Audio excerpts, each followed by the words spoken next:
Good evening. We are doing another live. We have four wines. We have a very special guest, and we are going to be talking. We're going to put in Castelão under the microscope. So I have some questions that are prepared, and I invite you to also send your questions in. I can see Bernardo has joined. People have joined. While I'm looking for my guests, would you guys give me a wave? Tell me where you are watching from, and we're gonna get going talking about viticulture, winemaking, wine styles. Think of. So as Bernardo join us, before he joins us, I wanna.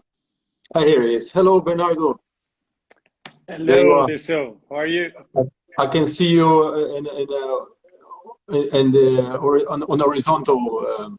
Okay. Yeah, that's better. That's better. Thank you. Yeah, that's fantastic. Anyway, Bernardo, thanks for joining us. It's a great pleasure. We're going to be exploring Castelão. Yeah. We have lots of people already joining us. Thank you guys. Thank you for your waves. Bernardo is an extremely experienced winemaker. He graduated in agriculture engineering. And after that, he did his post-graduation in Porto. After that, he worked in many different parts of Portugal, in Alentejo, in Companhia das Vasilhas in Tejo. Also, last time I spoke to you, you showed me some delicious wine from Algarve. Yeah. And, yes, indeed. You got also some project in Azores. Is that right? Yeah, absolutely. So we have a wealth of knowledge. So guys, send me your questions. I will start with my first question. The question is, Bernardo, is for someone who's not familiar with Castelão. What are the main characteristics of Castelão in a vineyard and as a wine? Yeah, so Castelão is first of all, thank you, Dirceu. It's a pleasure to be here with you. I'm a super fan of what you've been doing, your work. Yeah, it's as a pleasure that we've been chatting a lot about this great variety. Loved and hated. It depends on the timing. I myself, I'm a fan number one of Castelão. Yeah, Castelão is a great variety with a lot of resistance in terms of viticulture. So it's I do believe myself that it would be a great variety, very well adapted for all the latitudes in the world. In Portugal, we can grow from the top north to the south, from east to west. The skin is very tough. It means that it has a lot of resistance to diseases. It's very hard. It's very difficult, the mildew and all the fungus, to attack this grape variety. Normally, it's the last one to be attacked. So super resistant. So I would doesn't need that much irrigation, even though there are some producers that want to have a lot of quantity and they use irrigation. But it's a great variety that goes super well without irrigation, and that's because it's well adapted to these climate changes as well. So this is one of the things that I've been, I think once I said this to you, it would be for me the choice number one of the Portuguese grape varieties to plant in the project. Yeah. In terms of winemaking, if you're asking to, so the winemaking of Castelão, this is the issue. I think Castelão, you must pay attention on it. So when you're making wine from Castelão, you can't go through a recipe that you use to Touriga Nacional or Touriga Franca or a Cabernet Sauvignon. So it's a great variety with its own personality, very demanding in terms of attention. It doesn't mean that you need to extract a lot, not at all, but it demands your attention. And as soon as you give your attention, that grape variety will give you the wine that you want. It's super friendly. Yeah, I've written an article on Castelão and I tasted many examples, and my conclusion was exactly what you just mentioned. Is if you give care and attention to Castelão, and this is just some very broad observation. I want to dig a little bit deeper. There are some questions here. I'm gonna answer them. I'm gonna ask you this question. I think someone asked you, thanks for the questions, about what is the best place, the best DO for Castelão? No, come on. The heart of it in Portugal is Palmela. So near Lisbon, it's like 20 minutes, 30 minutes driving from Lisbon.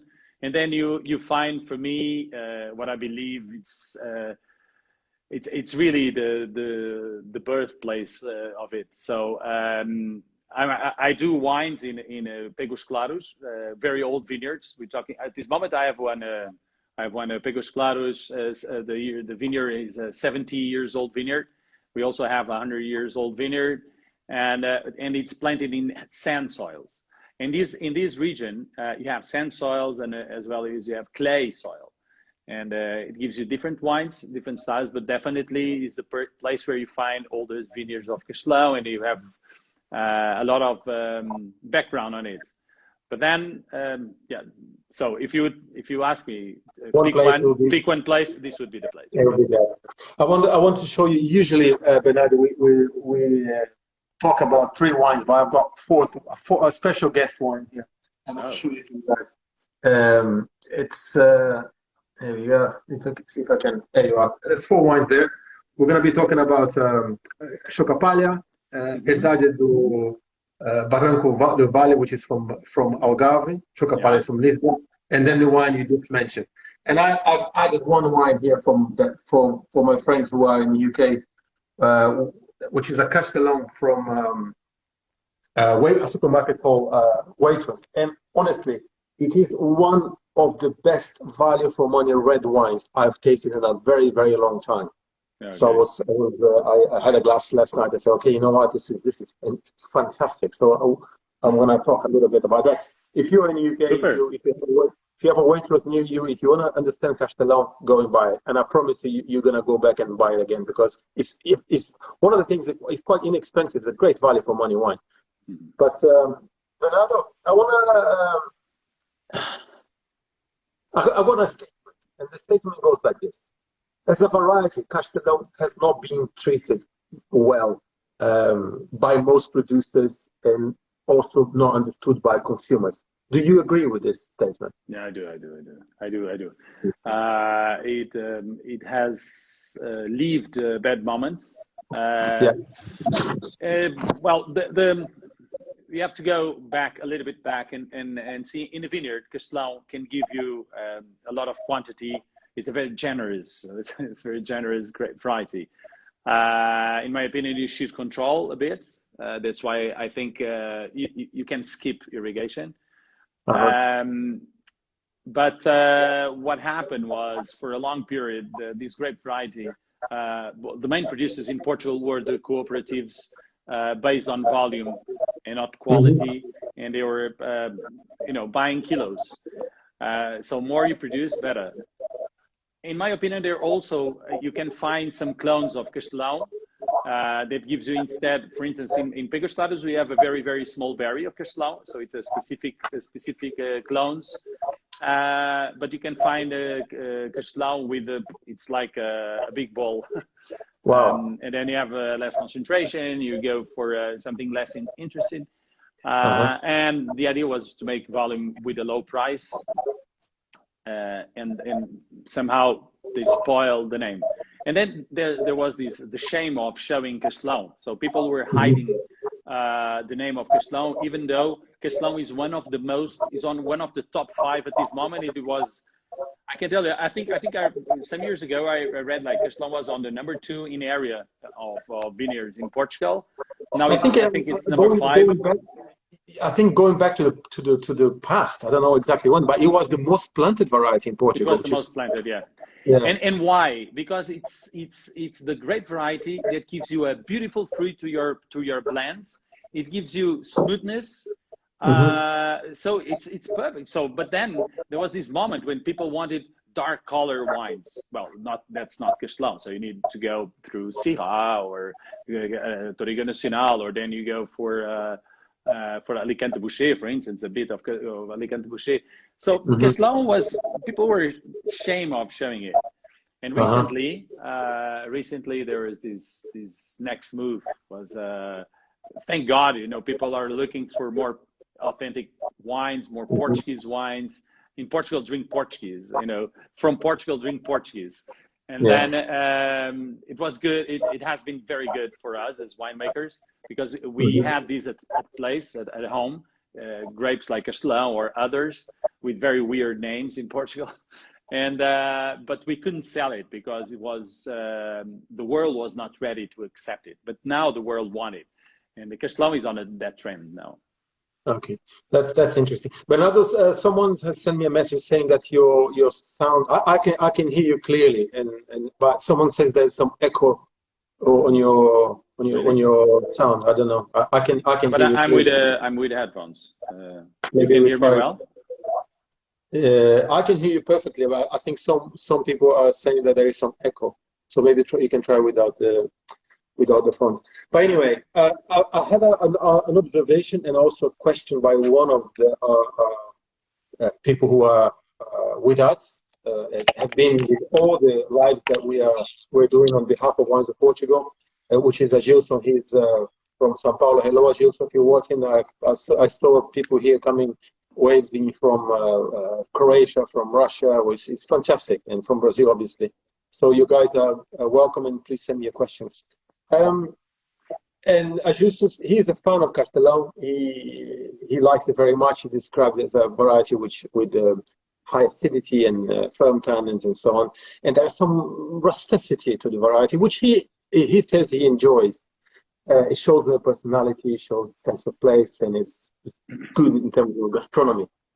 But what, in your opinion, needs to be done? That's his question. What needs to be done in order to tame this rusticity of Castelão and to produce more elegant wines? Is this going to be done in a vineyard? Is this something that has to be done in a winery? And what is the solution for that? Both of it.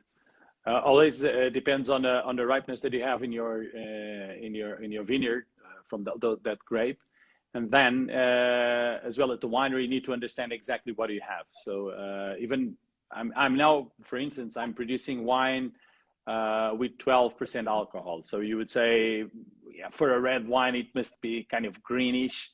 You're gonna have rush tannins, but you don't. It's a question of extracting less. I do in Pegos Claros. I just have lagars, so open lagars. So we have to go there. Yeah.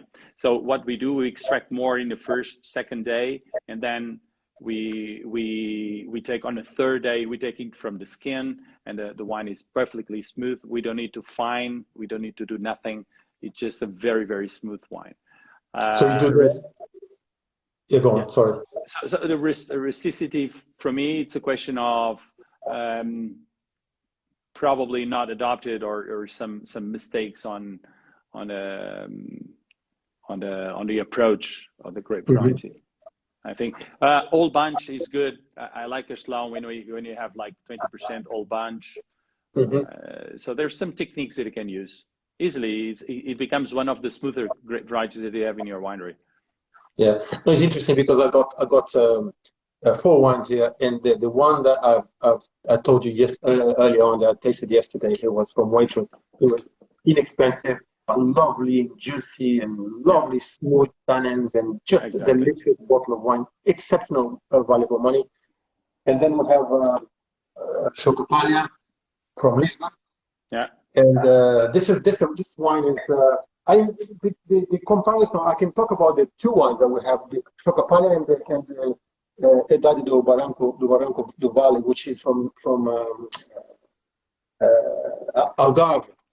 And they really reflected the terroir of Portugal. I mean, the Chocopalha it's when I tasted yesterday, it was lovely, and it showed that there are some noticeable tannins. There were I wouldn't call them firm, but they were noticeable tannins. Okay. But lovely freshness, lovely elegance. This also talks about you can almost feel on the wine. It comes from calcareous soils. It's from fairly old vineyards. It's 31-year-old vineyard. The wine here, what they do is basically a little hand harvested, and it's pre-fermentation maceration for about 12 hours. And then normal fermentation and standing still. 25 degrees for about 10 days.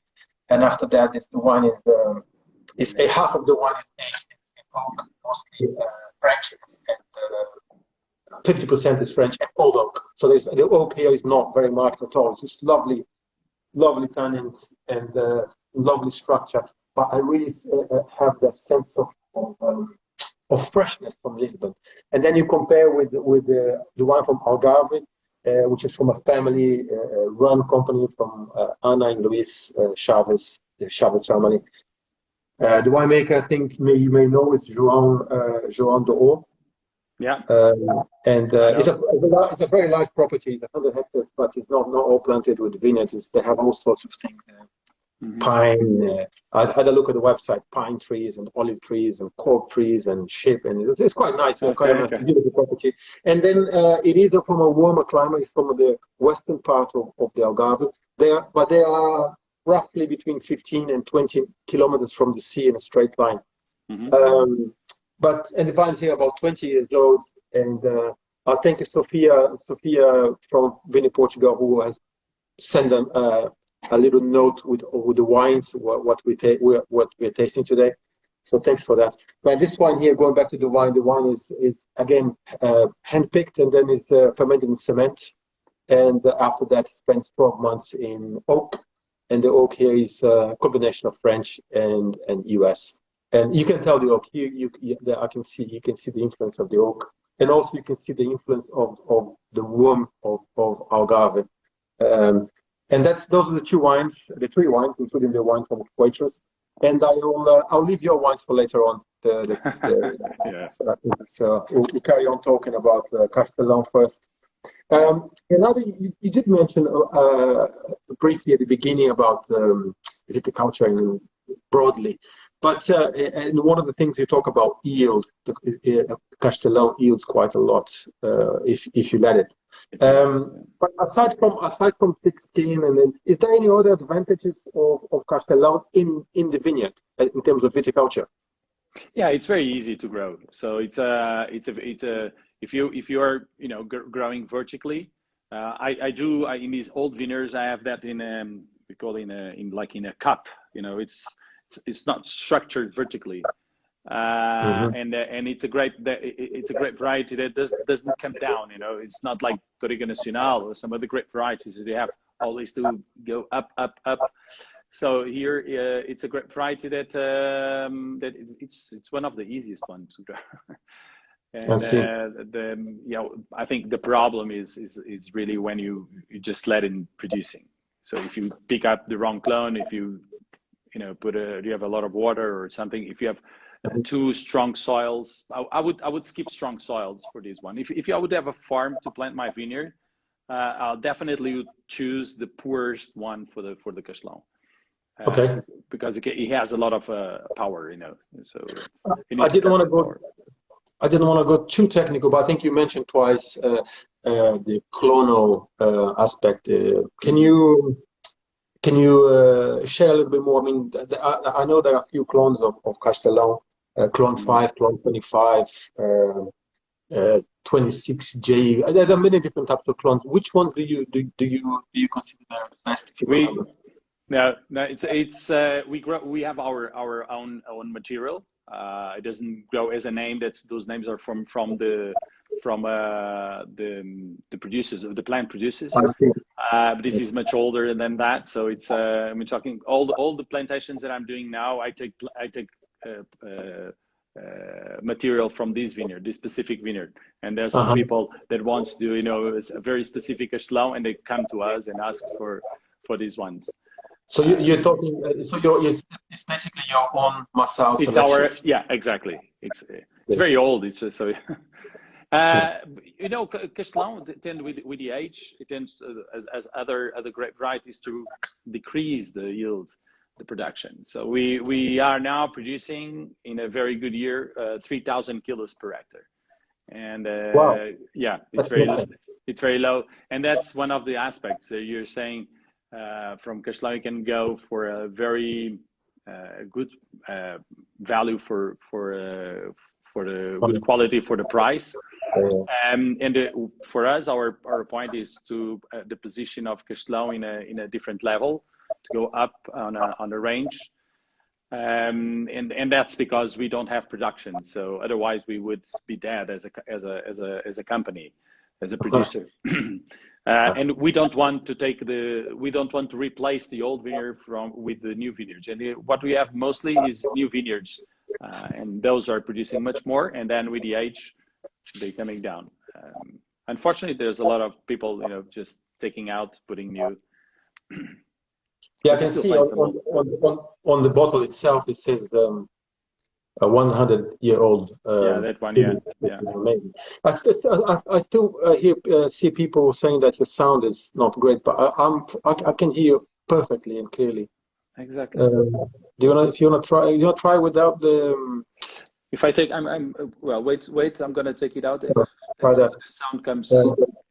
See if it gets better. For me, it's absolutely clear. But let's. Okay, it's better now for you. Let's see. For me, it's always been clear. There's someone is saying that it's not clear enough. But hopefully, this has solved the issue. Thanks for letting us know, and thank you for your perseverance. We talked about. We want to talk about Massal selection, but you mentioned that. In this case, with the 100-year-old vineyards, what are I think most people would know that, but what are the main advantages and what is the disadvantages? I think we all probably know, but it's worth reminding people. Can you share that with us? Yeah, of course. The great advantage is something that you can't see, is under the soil. So roots. And the vineyard like this one has, if you would go down, you would see roots all over. Even if you have a plant here, another plant over there, but roots, they go in, they spread because they're desperately looking for nutrition, for water, for something to be to support them lives. And so we are in this place. We are in a sand soil, as I told you. We have pure sand, like you are on the beach, and like 1.5 meters, 2 meters. Then you have a little bit of moisture of clay with the sand, and then water comes even further down. So that's the beauty of an old vineyard, is that the old vineyard developed grew all these roots in the direction where the warehouse the warehouse for nutrition and water is. And it goes every time you need it. You just knock on the door and say, "I want more." So this is what an old vineyard has, and the new one doesn't. A new one didn't have time to go through that. And so what happened is balanced much more year after year. Year after year is not depending so much from the rain that fell, or the temperature that came. So if there's more or less nutrition, because they go for very, very deep. And then, of course, just to finish, a natural control of production, quantity. Okay. There's a question here which I don't know the answer. Do you know of any plantings outside of Castelão, outside Portugal? No. I've never come across. No. And the funny thing is, last time someone asked a question about Fernão Pires, and I say I've never heard of Fernão Pires outside Portugal. No, Fernão Pires I tasted. Yeah, in South Africa. Yes, exactly. And on the very next day, I went to a tasting, and there was Fernão Pires from South Africa. So anyway, cool. But where was it from? From South Africa. I don't recall. Don't remember. I got it from Stellenbosch. It was nice. I went to visit the winery, and the guy came to me and said, I just gave him a Fernão Pires bottle, and I said, "Fernão Pires, I'm going to show you something." And then he went. It was beautiful to see on the other side of the world. I was surprised, but I don't know of any plantings. If anyone knows, share with us. But in terms of Portugal, the less figures I had in my mind is 9,079 hectares planted as the figures from IVV. And you would know this. And I want to ask a question on that, because it's planted in Trás-os-Montes, it's planted in Douro, it's planted in Tavarosa, it's planted in Beira Interior, you see it in Lisbon, you see in Tejo, Alentejo, and also in Algarve.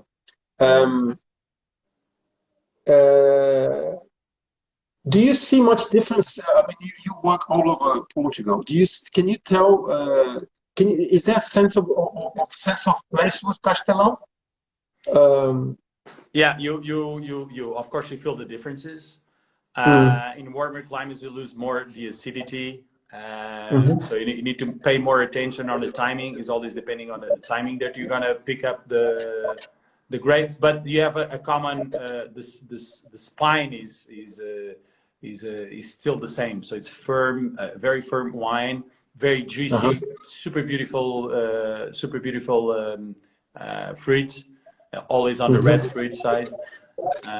Yeah, so it's I would say, well, in terms of aspect, the skin and everything, it's always the same. So yeah, it's, I've tasted some, even the ones that are here today. I tasted some, and they remind me with that juicy fruit of, could be I don't know, could be Grenache or even Pinot, and light in color. And sometimes it's more sturdy. It reminds me a little bit of an Italian wine in terms of structure, more acid and more tannic. Exactly. So is that what if someone ask you what is Castelão? Is it similar to any other variety, that international variety? What would you say? I love that question. Perfect question. Yeah. So I'm saying this because I traveled a lot looking for the family of Castelão. So the forgotten cousins. And yeah, it was in Italy for me. It was in Italy that I found it. And it depends on the style of your doings. For instance, the wine that you have in front of you, the Pigos Claros 100 years old, because the vinification is an open lagar, 50% stems in to give you the structure. So the wine aged before the bottle, we have 4 years before bottling. Exactly. So it's 4 years before bottling. So for me, it reminds me a little bit of Tuscany. So it goes a little bit on the size of a Sangiovese from Brunello Montalcino, something like this. But then when you go for other style, like probably the things you're tasting now, from Lisbon or well, no oak, with more on the fruit side, then for me it reminds me a lot what you have in Sicily, Nero d'Avola for me. So it's kind of a blend of these two for me. It's the fruit of the Nero d'Avola, the structure, and the power of a Sangiovese, and it can go in a light color as a Sangiovese can go. So, and this is what I've got here. What I've got here is at 16. I have tasted very recently 15. I'm just looking at the concentration this wine has to offer. It's a wine that could age for a long time. Do you have any old vintages of this or not? Yeah, we do. So what are we talking about? And next time you come here, I'll try to organize you a vertical. And it's beautiful when you go for tasting the 93, 94, 95, beautiful wine. So when you and it's unbelievable how you can taste these wines and you say it's the same fruit. Of course, the wine is a little bit more brown, but it's still with a lot of life, lots of personality from Castelão. You can recognize the grape variety. Even after 20 odd years in the bottle. Yeah, it's endless, this wine. It's endless. It's in the beginning. It's funny. I'm talking with my colleagues that we say when you taste these wines in the beginning, you feel like within 2-3 years that fruit will start coming down. You know, it's like in other grape varieties, it start coming down. In other complexity and aging flavors will come up. But no, it's funny because it stays. It's very stable for years. For instance, for this last period where I'm making these wines from 2010 to we have a like Grande Escolha when we came first time with this Grande Escolha 100 years. So we have from 2010 to 2016, and in 2010 is now becoming on a point. So with 11 years, it's when it's starts showing, and yeah, cool. Beautiful aging. Yeah, but it goes back to talking about the qualities of the variety, because you're telling me that it ages and retains variety typicity, which is great. And for me, on the wines that I've tasted today, they do show a sense of place in what I told you, the warm conditions of Algarve and the cooler conditions of the sea breeze of Lisbon. So you can tell, okay, there is a sense of place, which means it's I think it does reflect. It bodes well for the variety in that respect. Yeah, but I look forward to taste some 20-year-olds Castelão to see how that goes. And if anyone watching us has any experience with old Castelão, send us a little message so we know what you guys have tasted in the past. Dirceu, there was just a question. I saw a question coming here that I would like to answer. So someone saying definitely it tastes like Nero d'Avola. Does it age well without oak? Yes, it does. Fantastic. Okay. There was another question from Carlos. Thank you, Carlos, about the aging potential. But that we just I think we just answered that. Let me see if there's any other questions. Gilson, hello, Gilson. Go on. You guys any more questions? Give us a shot. In the meantime, let's talk about winemaking itself. What are the advantages of Castelão in the cellar? Sorry, what are once the grapes are picked and you have to work with it in the cellar? What are the advantages? Is it easy to work? Is it tricky? In the cellar? You mean in the cellar, like in a barrel aging? In terms of winemaking, yeah. Oh, okay, in the winery. Yeah, well, for me, I defend that Castelão. If you want to pick a procedure how to make wine, and if you have like Pinot Noir and then you have Cabernet Sauvignon, go for the Pinot Noir procedure. Okay, so meaning that temperature. For me, temperature is one of my tools. And the tool, when I'm saying temperature, is I just release the temperature, because in open lagers the temperature goes at 32 Celsius in most of the times on the third day, and then comes down. But this peak of temperature is very important for me, in my opinion. One of the things. The other thing is in a range of wines that you're producing, it depends. For me, I have several wines in a portfolio. Sometimes I put stems, like the wine you have. If I want a wine for aging, if I want a wine for to have more to decrease a little bit the fruits character. Of course, it has to have it, but come with other things, like put a little bit more vegetable. So then I use stems.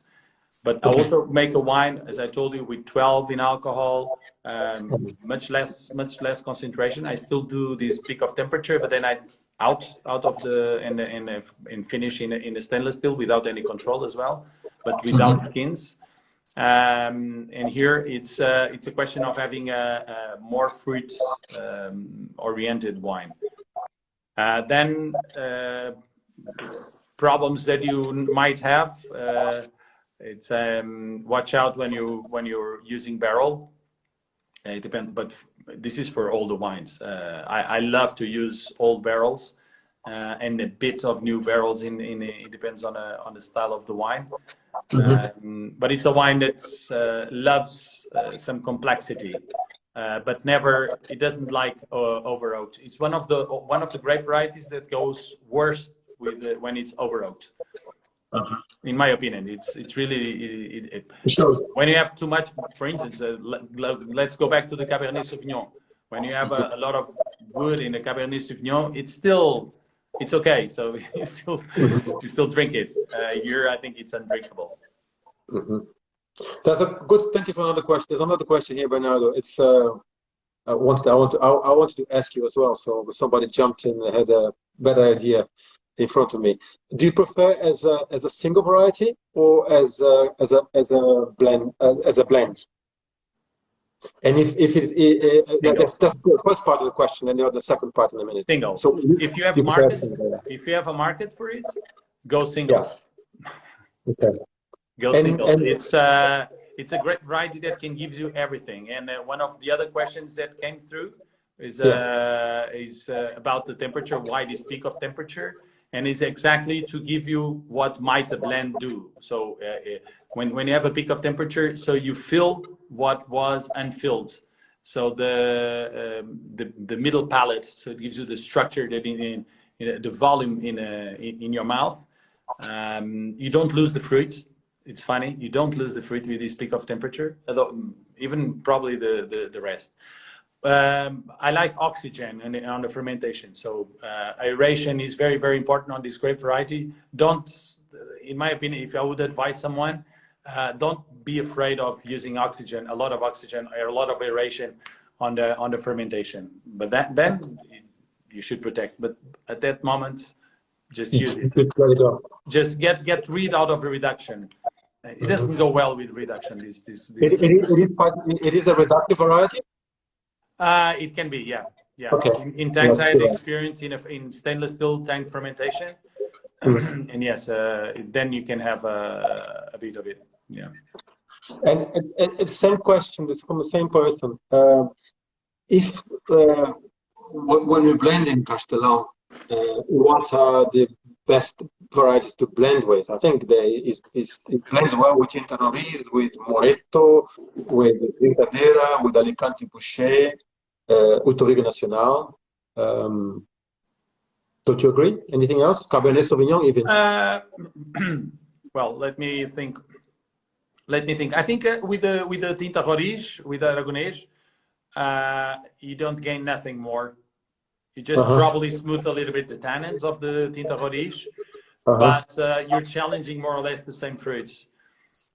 This is a bit more fruity than the Tinta Roriz, but still, I prefer Tinta Roriz blended with others in a different styles. But here it goes super well with Alicante Boucher. It's a very typical blend. When you go with Alicante Boucher, then with Touriga Nacional, I wouldn't go for its very opposite side. No, well, it can go. Come on, of course it can give you a good wine, but meaning like putting on the same the fruit and the flower in a, I don't know. It's kind of weird in my opinion. So, but it's, yeah. So you can have a Touriga Franca, for instance, go super well with Castelão. Yeah, a lot of grape varieties. Trincadeira. Wow, Trincadeira and Castelão, it's amazing blend. But this is what our guest Agilson said. It's got high acid, potentially high acid and firm tannins. And you're saying that it's got lovely juicy fruit, and I'm tasting that lovely juicy fruit. So it's pretty complete variety. So I going back to that and listen to what you said. Yeah, I think by itself it's the way to go. But let's talk about something else. Let's talk about Castelão in terms of other styles. Can you verify Castelão as a white wine or as a rosé and as a sparkling? Do you have any experience on that? Yeah, I do. Well, for those who don't know, so Pecos Claros, it's very funny. It's very interesting producer because we just grow Castelão, and with Castelão we do a full range of wines. And rosé, it's a natural wine that comes after all the reds that we produce. So from the reds we have this less extractive wine with less alcohol, and then we go up to more extractive and more concentrated wine, as the one we have in front of you. Also depending on the age of the vineyard. But then after this experience of making a rosé, I realized that it was very easy to make a Blanc de Noir, white from red. So because you for a white wine you want more acidity, you want less alcohol, so you pick up earlier. And for the Castelão, when you pick up earlier, the skin is so tough that you can put on a press. Normally, what I do is we harvest everything manually. but then we put the grapes on the press, and then very gently we press vertically, and the juice that comes on the beginning is absolutely without color, so it's white. And then it's very easy. So then you separate the white juice from, then when you have the rosé, it goes for rosé. So and then if you taste ours, and you taste the white and the rosé, and what you're gonna have is with the same grape variety, with exactly the same grapes, the same bunches, two different wines and two different styles. The fruit is absolutely different. On a white, like all the Blanc de Noirs, you are making a white from the pulp. So it's basically the pulp. And on the rosé, you have much more the influence of the skin. So flavor curves tacked on the skin, and they come out, and during the fermentation, they release those flavors. So on the rosé, we are much more on the style of the red in terms of flavor. On the Blanc de Noir is white fruits, almonds. So then I like to use a little bit of oak to give you some more complexity. Wow! And the sparkling wine? Any experience with sparkling wine? Not yet. Not yet. I can see by your body there's something happening. In the head. Okay. Not made yet. Not made. There was going back to the question from Carlos. Thank you, Carlos, for a question. In terms of the cycle of Castelão, is it early ripening variety? Is it late? What is your opinion in terms of the cycle? Is it early ripe? Not early, not late. So it's always on the core of the harvesting, I would say. On the core of the harvesting. So it's September. In that area, Palmela, it goes on from the end of August to September. It really depends. So if someone asks you a question, I think it's mid-cycle, obviously weather dependent. I want to ask you a question. There also another question in terms of soil. I think we touched on soil earlier on. I think the best soil is sandy soils. Do you have any experience with different types of soil? I will have here Chocapalha, which is in more calcareous soil. Dirceu, using that statement that is the best is the sands. I don't know. It's for me. I love to make it on sands, but I defend that Castelão is a super great variety adapted to all the kind of soils, all the kind of climates. So this is the important statement that should be well understood here. And so if you say, I myself, I have this experience on the sand and I love it. It's a certain style of Castelão, but then of course we have beautiful Castelão from other soils. Yeah. And this the Barranco do Vale is actually sandy clay with a little bit of schist, I believe. Okay. It's again a different type of soil. We'll have that type of soil. We'll have calcareous soil, and we have in Algarve it's very calcareous. Yeah. In Algarve we also have calcareous. Yes, of course. Clay and calcareous a lot. This is I understand it's more towards the western part of. I made some notes here. Okay. The western part of Algarve, between the sea and the mountains. So it does retain a sense of freshness. I remember I tasted a wine from this producer, a white wine, a Chardonnay and a Rinto blend. It was phenomenal. I was surprised with the alcohol level, which was lowish, and lovely freshness. I was like, wow, amazing. Okay. What are the challenges of Castelão in the winery? In the winery, you say it's a little bit reductive, so you need to give oxygen. Oxygen is temperature. Watch out. So I like old style of making it. The challenge of understanding and well, for all the grape varieties you have to, but understanding exactly what is coming to you. So don't go through a recipe. Read well what kind of grapes are arriving in your winery, what kind of skin, or what kind of, for instance, when you're closer to the ocean, when you're cooler climates, for sure you're gonna have more tannic Castelão. So watch out. For us, we can extract a lot. We can put stems and still very smooth wine. But then the challenges are exactly this kind of understanding. So if you have a winery, classical modern equipped with a stainless steel vertical fermenter, use a lot of aeration, I would say. Play with these temperatures, go higher than normal. And as soon as you have it can go in different regions. It can go on a wrong direction if you're not understanding. So less extractions, or it goes super well with a part of whole bunch inside. But almost all the grapes go well with this. But this one is specifically very good with that. When you talk about whole bunch, are you looking for any specific quality in stems themselves? Do they have to be brown? Do they have to be? What are you looking for in the stems when you add them? No, not specifically. No, I'm okay with it. So what I do is it's funny, the story of the stems, because I was doing this when I started making these wines. The stammer was really bad this summer, and it crashed a lot of stems. And if you would look at the lagar, it was full of crashed stems in, and so we bought a new one, and then the lagar was very clean without stems, and the wine lost a lot of style, a lot of personality. And so what we have been doing is, it's like with the stem.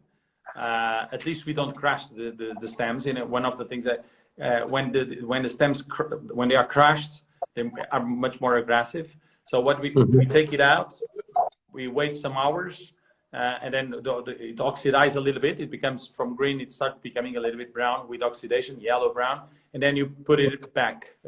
I don't know how to share photos, but I have beautiful photos with that. So people putting the stems in and then punching down to get in order to have the stems inside the wines. Fantastic. I think there was another. I didn't think about this question. I think it's from one of our colleagues in Russia, Ilona. Thank you for the question. We answered part of the question, but there was something else that she added to her question, which I haven't even thought about it.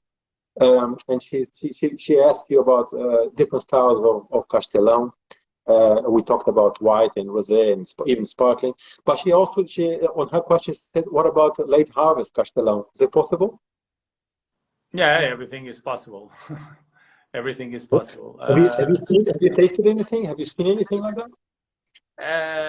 Yeah, but no. Well, I tasted something that I prefer not to say because it was not that good. But we don't see here in Portugal, because normally Castelão is mostly it's most known in Palmela, in this region, in Setúbal. In Setúbal we have a Muscatel de Setúbal, so people for the late harvest, let's put it on that way, with the sugar and alcohol, they go much more for the Muscatel de Setúbal. If you go up north, it's much more on the port wine, and then probably in Alentejo someone is doing, but I don't have any strong idea with that. But it can go, of course. Bernardo, let's talk a little bit about marketing. And I think you mentioned the fact that sometimes people blend Castelão with other varieties to make it more appealing commercially. I was very pleasantly surprised to find this supermarket waitress doing Castelão, but we don't see very much. I think as we said earlier, it's the third most planted variety in Portugal. It used to be the most planted variety. It's still I think it's still well, planted everywhere. But we don't see 100% Castelão on front labels. Especially in international markets. I don't know about in Portugal itself. Is there a fair assessment or not? In Portugal, it's changing. Now you find it's becoming more and more a trend. I think, come on, we might be one of those who came with Castelão to the front label, but and now, we were one of course, there were others with very nice wines, and suddenly you can see now some of these supermarket chains, they are, you know, paying more attention to this grape variety, because there are a lot of people with the wrong idea, the wrong perspective about the Castelão. When you have this wrong name, wrong idea, and you don't remember why you have this wrong idea, but you have it, then you don't buy. So we need times like this, you know, lives like this, and we need to share our opinion, you know, to show that it's really a good wine. And if older it is, better it is. When it's young, it's still very good. As you're saying, the wine that you bought on the supermarket, it's one of the wines that gives you a lot of pleasure, right? So it's this kind of wine. It's a lot of pleasure you can get on this wine. So you can drink by its own, or you can go for a meal. Now people are paying more attention. We do need to do much more about it, and we need the help of everybody. So it's a question of marketing now. Yeah, question of talking and yeah, communication in doing this, and also you do your part making good wines, we do our part talking about the wines, and supermarkets do their part putting wines on the shelf. And but then if the wine is good, consumers will go back and Exactly. buy again, because I am certain that whoever buys the wine from the supermarket, it will go back and buy again. I am 100% certain. But let's talk about this. Baby, here your wine. Tell us about it. You give us some bits of information, but let's put it all together now. What's so special about this Pegos Claros Grandes Escolhas 2016? Yeah, I love that wine. So it's let's go. It's not it's a wine that is not that alcoholic. So it's a 13.5. It's the beauty. Can you go around again with the glass, because you can see go around with the glass. You see the color is not that dark, so it's let's say middle term. So fermentation. This is coming from one of the plots of the vineyard. Fermentation happens in with 50% of the stems in these open lagars. So the first day we punch down with people. And then for the next steps, we have a robot that you know, goes just helping the skins to come down when we want it to come down. 2016 was a very good year. So it's about elegance, a very nice acidity, beautiful. It's like it's the wine that you don't need to correct nothing. So it's everything on a just don't spoil it. Don't mess it. And then it went to barrels. So we had in 16 we had like part of the barrels were 500 liters, and then 225 French oak. In the beginning, in 2010, we were using a little bit of American as well, but now we just focus on French. Yeah, so the rest is fine. So the oak here is not. You can tell the oak. It's well judged oak, and it's lovely texture, but there's no over oak. Evident note of oak. It's not over oak at all. Just lovely, fresh, lovely tannins. Exceptional concentration. And it's a lovely wine. I think it'll age beautifully. If you guys, I don't know if you can get hold of this in Brazil. Thank you. I think Sophia also, she posted again the name of the wines. If you guys want to have a look at the wines again, that we're talking about is on your feed. So thank you guys. Thank you for. Maybe we'll have time for another one or two questions. How important it is to give Castelão time to develop in the bottle? Sorry. How important is it to age Castelão in the bottle, or do you think it's as soon as it hits the market? No, it's very important. No, it's very important. Very important. The wine jump. We keep the wines with us. The minimum is 1 year before we release. Normally, it goes. We have wines that they stay with us 2-3 years before we release to the market. I might on the future to have wines with more aging even. Is this the current vintage, 2016? It's the current vintage. Oh, wow, amazing. But for those of you guys who like Castellão, when I've written an article, I like very much this wine, Pegos Claros. It's not why Bernardo is here, but it's a lovely wine. It's probably one of the best examples.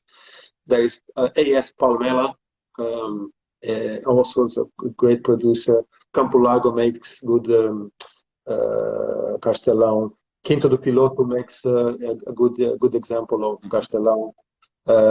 Casa de Melinda, I think Leo Donor. Yeah. It's very good wine. Obviously people in Brazil would know Periquita from José Maria da Fonseca, so there's a lot of good examples of Castellão. I think my final question, we have a few minutes. Do you think there are sufficient numbers of top quality Castellão in the market, in your view? There exists quantities for those who are selling as a Castellão. Well, at this moment you find much more, but it's not that much yet. I think it can be more. And more it is, better the wines are, better for the grape variety, and we all win at the end. Yeah. And I think the consumer, certainly consumers who like wines that are lovely and juicy. Before, you're saying that I make wines, and I do so make wines in different regions in Portugal, and out of Portugal, the wines that I have with more consensual tasting are the wines from Pegos Claros, the Castelão. Wow. Especially, unfortunately, we don't have any importer in the UK, but we do in Ireland. We sell very, very well. It's our number two importer in the world. Wow. And it goes super well in Switzerland, in Germany. It's a wine that goes very, very well with different tastings, different palates. I have presented your wines in several occasions. Always, it's always being well received. So fantastic. Thank you, Bernardo. We're almost done in terms of timing. Yep. I want to thank you very much for your sharing your knowledge with us and talking about Castellão. And hopefully, people who have watched will go and look for a bottle of Castellão and enjoy it. Thank you, Wines of Portugal, for organizing this also. And we have one more live to go, which is the less variety. We've done 9. There will be one more to go. So thank you very much, Bernardo, and thanks, Vini Portugal. And we'll carry on sharing knowledge when we can. Thank you. Thank you. Super. Thank you so much. Thank you.